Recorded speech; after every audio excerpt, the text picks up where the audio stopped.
أعوذ بالله من الشيطان الرجيم. بسم الله الرحمن الرحيم.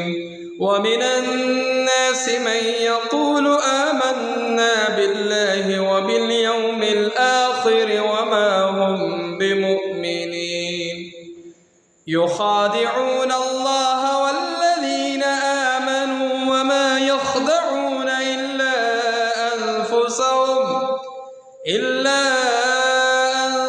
أنفسهم وما يشعرون.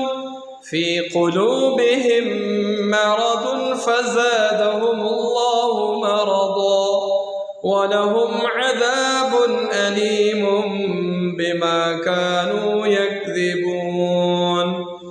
وإذا قيل لهم لا تفسدوا في الأرض قالوا إنما نحن مصلحون.